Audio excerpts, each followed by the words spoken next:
Now then everybody, I've been doing a lot of work recently on point-and-click adventures. My recent deep dive into Maniac Mansion and how that really kick-started the whole point-and-click adventure genre has made me think about all the point-and-click adventures I used to enjoy when I was a younger man, a much younger man. And so I decided to compile the list of my top 5 point-and-click adventures. As always with this list, there's caveats. These are my favourites. These are not necessarily the best.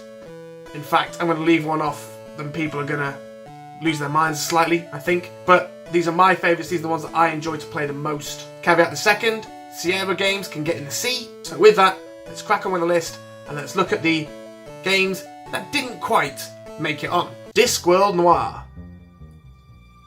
I really enjoyed this game. I love the setting. I love the way it blends the kind of noir crime story with Terry Pratchett's silliness. Ankh-Morpork is a great setting for that kind of, smoky, cigarette smoking, fedora wearing, noir style of crime thing, and this game played into that perfectly. The controls when you're the werewolf are a little clunky, but it's still a thoroughly decent adventure and well worth a playthrough if point and clicks are your sort of thing, or if Terry Pratchett's your sort of thing. Sam and Max Hit the Road. I've got a strange relationship with Sam and Max Hit the Road.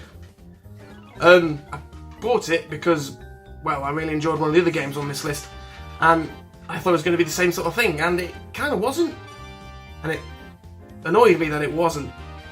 But it isn't to say it's not without its charms. It's got a very individual sense of humour, kind of manic, a bit weird, but it's still a good game. Puzzles are truly bizarre. It's got some proper weird logic. A lot of object rubbing needs to happen in this game for it to work properly, but it's worth play because of the wackiness of the humour. Grim Fandango. Some people are going to slaughter me for not including this in my top 5, but kind of didn't really enjoy it, really. I don't think the transition from 2D to 3D did this game any favours. I mean, it's still a good LucasArts adventure, the writing's tight, the joke's good, but I don't know, something about it seems off. Maybe it's the fact that they didn't use the Scum engine, they had a whole different engine set up happening, so maybe it was that. Maybe the 3D graphics of the time didn't help. Again, a lot of object rubbing happens in this game, the puzzles are weird, and yeah, I know it's critically acclaimed, lots of people love this game, but I just really didn't get on with it, so that's the glaring omission from this list. So they're also rans. Let's get into the meat and the nitty gritty of this. Countdown the top 5. Full Throttle. I love Full Throttle. I love the setting, I love the characters. I mean, I'm also really into kind of dystopian, apocalyptic things anyway, so this is right up my street. It's not as humorous as some of the other games. The motorbike scene, I could probably sequence where you have to fight people on the motorbikes, could probably do without that, or at least having that shortened down a right lot. But that doesn't detract away from what I think is a great game with great characters and great story. And it's thoroughly enjoyed Full Throttle, and I'd recommend it to anybody. Secret of Monkey Island. Only coming in at 4. Well, I was a bit of a idiot when I was a younger person, and I didn't want to play point-and-click adventures that didn't have talky soundtracks. So when I first got into games back in the early 90s, I was starting playing things when, games like Day of the Tentacle and others were prominent and they had a fully voiced soundtrack. So I didn't really play Secret of Monkey Island until they revamped it and remade it and had the whole talking in there. I'm glad I did, because it's wonderful. It's a great game.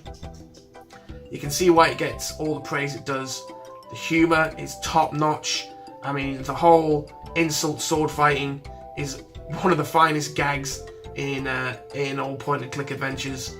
The characters are wonderful, including, well, even like the smaller side characters in this. And that's how you know you've got really good writing, is when your tiny bit part side characters are as good as the ones in Secret of Monkey Island.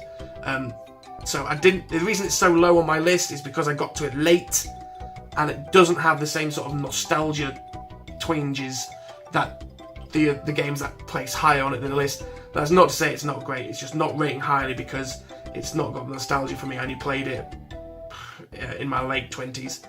So, it's great, play it, it's amazing. Number 4 on my list because teenage me was a numbskull. Discworld. It's weird how I enjoyed Discworld so much because I'm not a hardcore fan of Terry Pratchett's work at all, really. I love the game though. It's mad, completely mad in that classic Douglas Adams, Terry Pratchett way. It's British and zany. Rincewind is voiced by Eric Idle, so that's funny. He's just got a funny voice in and of himself. But the jokes are really funny. The puzzles, I mean, I've slagged off other games in this list for having, you know, object rubbing as a main feature of the game, and this one's no different. It's got some mad puzzles that make no sense. What elevates this one above some of the others is just how funny it is.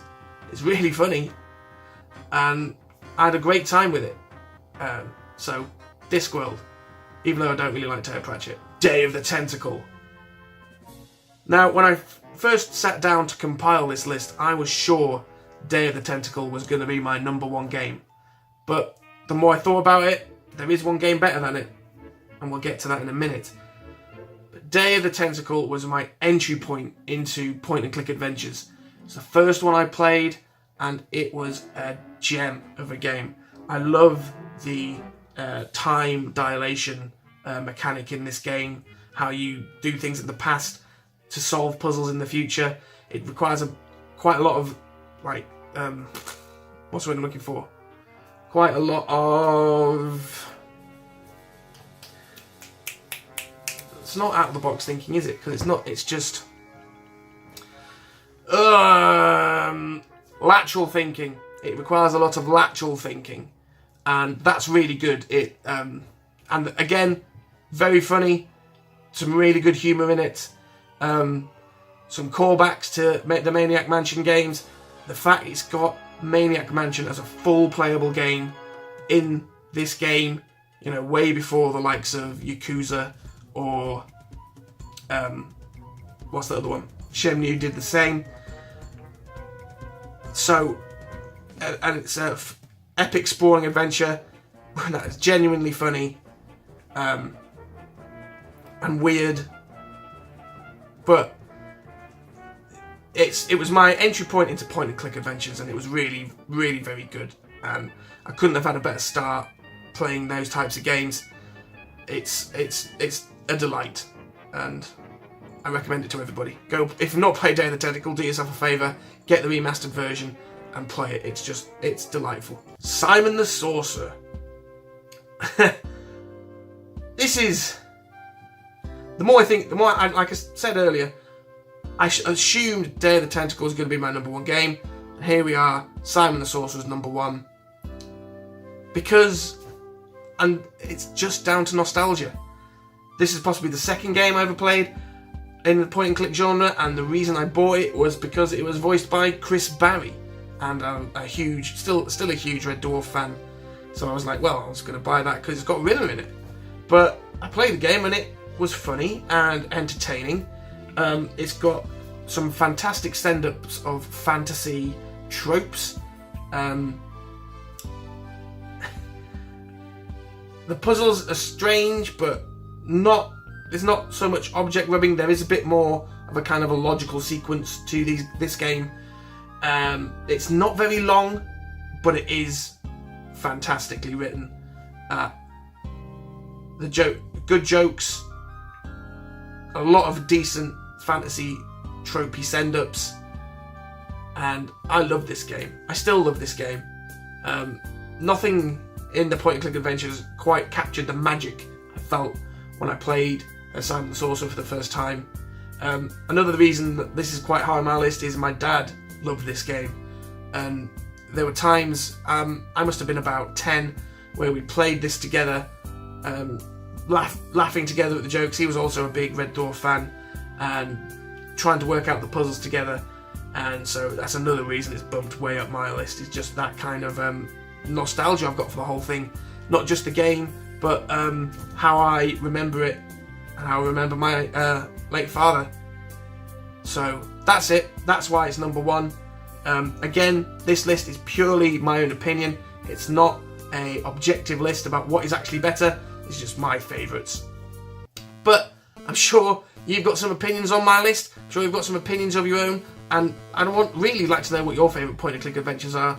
Are you less dismissive of the Sierra series than I am? Seriously, they can get in the sea. I don't care. Get in the sea, Sierra. I'd love to hear from you in the comments. And as usual, blurb, subscribe if you haven't already. Please give me a thumbs up. Give me a comment. I appreciate every single interaction I have with every one of you guys. So please interact. I'm going to catch you next time. Why? Why are you so lame?